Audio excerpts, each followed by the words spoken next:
रहीम अस्सलाम वालेकुम। उम्मीद करदी मेरे भैन भरा ठीक होंगे। अल्हम्दुलिल्लाह असीं भी ठीक है। अल्लाह पाक तुहानूं खुश रखे आबाद रखे। ते अज दा व्लॉग करदे शुरू जिद्दां कि तुहानूं पता है कि मौसम खराब सीगा और उधर देखो बदल बिजली किद्दां लिशकदी पई है ते बारिश भी शुरू हो गई है। ते इन्नी तेज़ बारिश नहीं हैगी, हल्की फुल्की हैगी है। तो फिर भी जो समान बाहर पिया से चारपाइयां दूसरा चरखा वगैरह दियां पीड़े वगैरह हर चीज़ जी मैं किचन के रख दी है। इन्ना शुक्र है कि थोड़ा जिहा बालन जो भी रखा।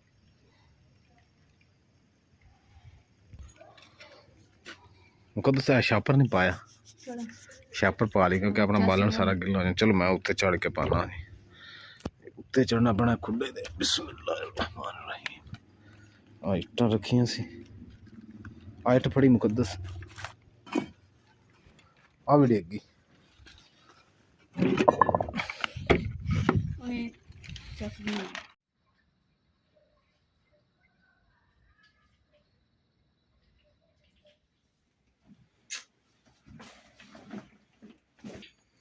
लो जी हम थोड़े सामने फिर लगता कि मैं खलाड़ा पा दी हाँ। तो क्योंकि जिदा कि पता है धुप्पा निकलन लगी सी तो गर्मी बहुत ज्यादा हो गई। मैं बिस्तरे सारे विच पेटी ते रख दिते। हुण है ते वजन ये इमरान चुकणगे ये मैनू ही चकना पैना, मैनू लगदा इदां ही है। जेड़ा हल्का फुल्का मैं चुकूंगा ते तू एक अद्धा रख लेंदी अल्लाह दे बंदिए। चेता क्यों नहीं रहा? ठंड लगी तो हुण चेता आया है।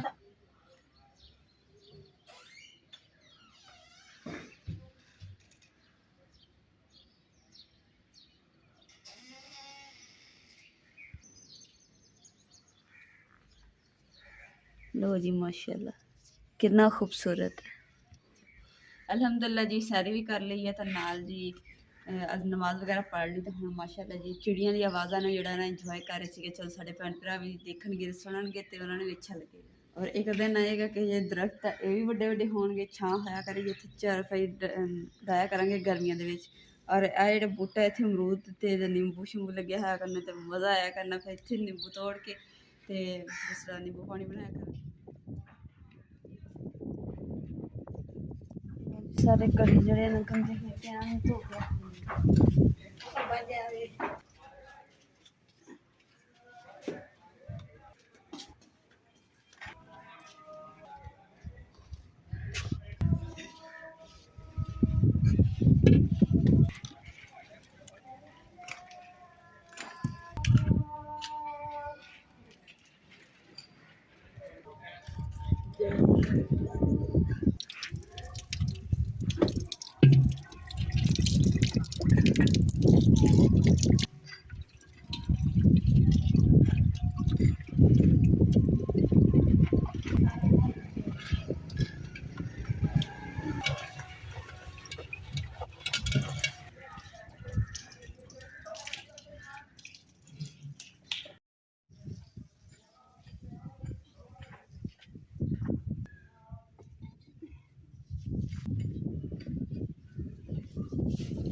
अलहमदुल्ला जी सारे घड़े भी धोते गए और कड़वंजी भी धोती गई ते हुण जेह्ड़ा कम्म ने खत्म हो गया हुण रह गई जेह्ड़ी लालटन वो साफ कर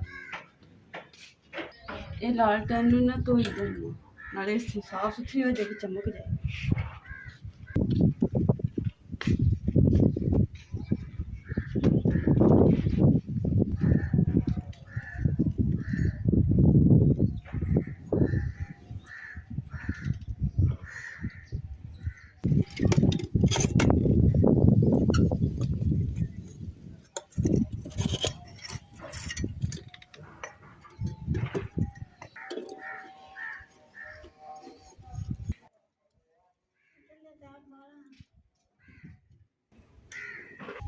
हाँ जी अम्मा जी बोलो।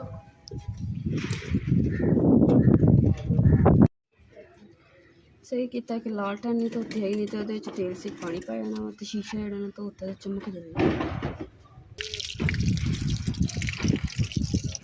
वाह जी वाह शीशे से कितनी सोहनी रोशनी आ गई एन चमक गया। कपड़े में साफ कर देना तो फिर साफ नहीं होगा।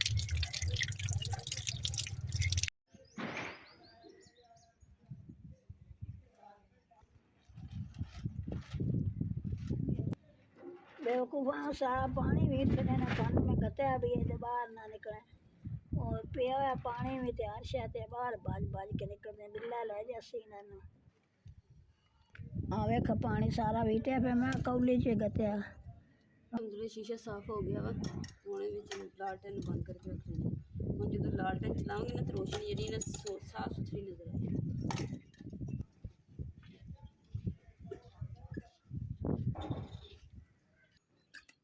अम्मा जी आगे जी ना किचन च पालते हैं क्योंकि इतने जरा अग लगती है तो सारी उड़ उड़ के जानी नाई फलनी है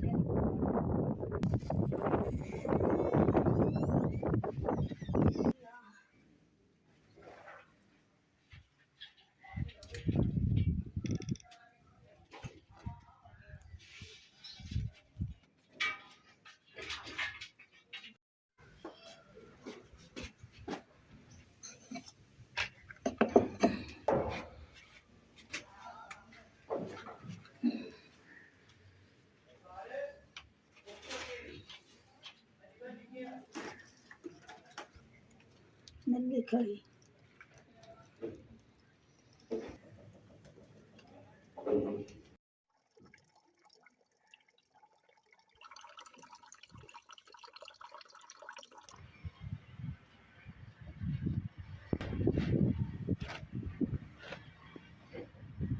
अम्मा जी ने ना मूँह तो इसलिए कपड़ा किया कि मेरी अखा दे ना मिट्टी ना जाए क्योंकि अम्मा जी का ना अखा का ऑपरेशन होया वा इसलिए अम्मा जी मूँह जो भी कोई चीज़ छंडनी होंगी तो मूँह ढक के तो फिर छंडते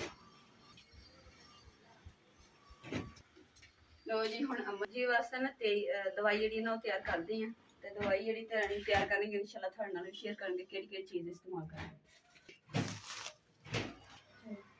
अम्मा जी ने ना अग तो बाल दी है हुण तैयार करते हैं अग से दवाइयां तैयार होंगी।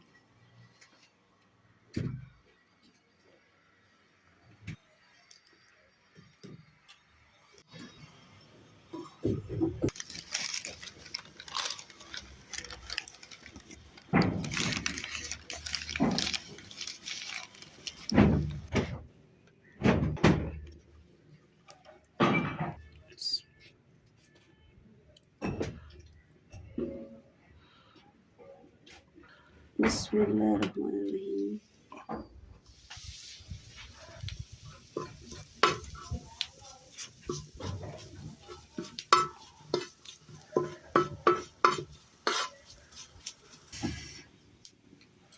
अग ना ज़्यादा हो गई इस करके एक लकड़ी कट दी थी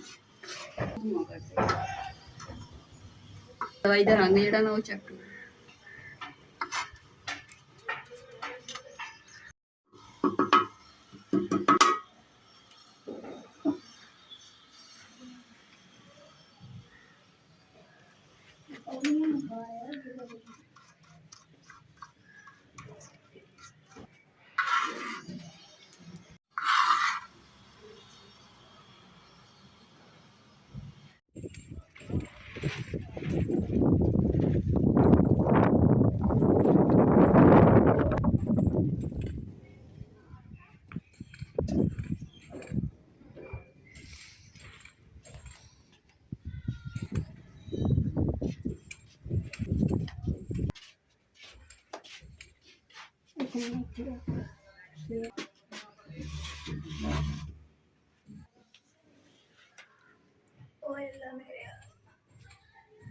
ਲੋ ਜੀ ਹੁਣ ਇਹ ਤਿਆਰ ਹੋ ਗਈ ਦੂਸਰਾ ਇਸਤੇਮਾਲ ਕਰਨ ਦੇ ਤੇ ਦਵਾਈ ਜਿਹੜੀ ਤਿਆਰ ਕੀਤੀ ਤੇ ਨਾ ਤੁਹਾਨੂੰ ਦੱਸਦੇ ਹਾਂ ਕਿ ਇਹ ਹੈਗੀ ਆ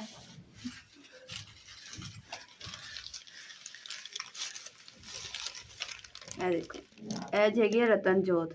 ਇਹਦਾ 1 ਚਮਚ ਲੈਣਾ ਆਪਾਂ ਤੇ ਤਕਰੀਬਨ 2-2.5 ਚਮਚ ਜਿਹੜੇ ਨਾ ਸਰਸੋਂ ਦੇ ਤੇਲ ਦੇ ਲੈਣੇ ਇਹਦੇ।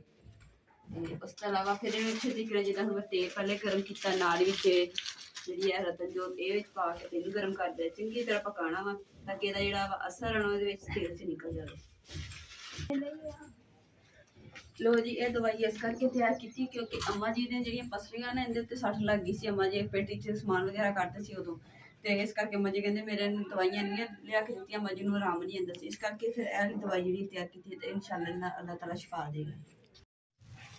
ਲੋ ਜੀ ਇਹ ਰੂਹਾਂ ਤੇ ਅੰਮਾ ਜੀ ਨੂੰ ਨਾ ਮਾਲਿਸ਼ ਕਰਕੇ ਤੇ ਫਿਰ ਆ ਜਿਹੜੀ ਪੱਟੀ ਉੱਪਰ ਰੂ ਰੱਖ ਕੇ ਨਾਲ ਉੱਤੇ ਪੱਟੀ ਬੰਨ ਦੇਣੀ ਹੈ ਤਾਂ ਕਿ ਅੰਮਾ ਜੀ ਕਹਿੰਦੇ ਹੁੰਦੇ ਗਿੱਬ ਬੰਦੀ ਹੈ, ਗਿੱਬ ਨਾਲ ਫਿਰ ਇਹ ਕਹਿੰਦਾ ਦਰਦ ਜਿਹੜੀ ਹੈ ਆਰਾਮ ਹੋ ਜਾਂਦਾ। ਚਲੋ ਅੰਮਾ ਜੀ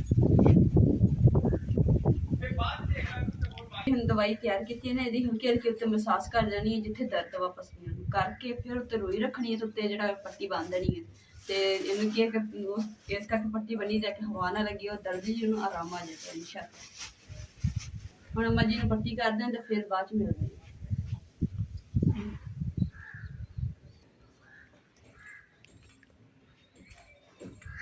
ਅੰਮਾ ਜੀ ਜਿਹੜੀ ਤੁਹਾਡੇ ਦਵਾਈ ਲਗਾਈ ਸੀ ਘਰ 'ਚ ਬਣਾ ਕੇ ਉਹਨਾਂ ਤੁਹਾਨੂੰ ਫਰਕ ਪਿਆ ਕਿ ਨਹੀਂ? ਪੱਟੀ ਜਿਹੜੀ ਬੰਨੀ ਹੈ हाँ बदी ते वो फर्क है अगे ਵੀ ਜਿੱਦਾਂ ਕਿ ਤੇਜ਼ ਦਰਦ ਜ਼ਿਆਦਾ ਹੁੰਦੀ ਸੀ ਬਰਦਾਸ਼ਤ ਉਦਾਂ ਵਾ ਜਾਂ ਘੱਟ? नहीं हाँ कुछ अगे ना रखा है सल्ला ਯਾਨੀ ਕਿ ਹਜੇ ਥੋੜੀ ਬਹੁਤ ਦਰਦ ਹੈਗੀ।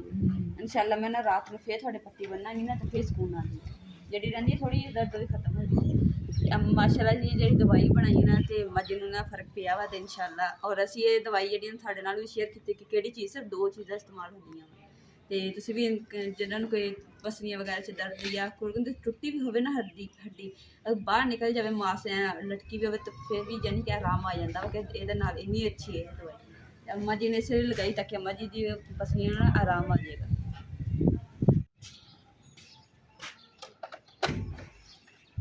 ਔਰ ਇਸ ਦੇ ਨਾਲ ਅੱਜ ਦੇ ਵਲੋਗ ਦਾ ਅਸੀਂ ਇੱਥੇ ਐਂਡ ਕਰਾਂਗੇ। ਉਮੀਦ ਕਰਦੇ ਮੇਰੇ ਭੈਣ ਭਾਈਆਂ ਨੂੰ ਸਾਡਾ ਅੱਜ ਦਾ ਵਲੋਗ ਪਸੰਦ ਆਏਗਾ। ਸਾਡੇ ਚੈਨਲ ਲਾਈਕ ਕਰੋ, ਸ਼ੇਅਰ ਕਰੋ, ਸਬਸਕ੍ਰਾਈਬ ਕਰੋ और अपनी फैमिली को शेयर करो। अल्लाह पाक तुम खुश रखिए, आबाद रखिए, अपना और अपनी फैमिली का बहुत ज़्यादा ख्याल रखिए। अल्लाह हाफिज़।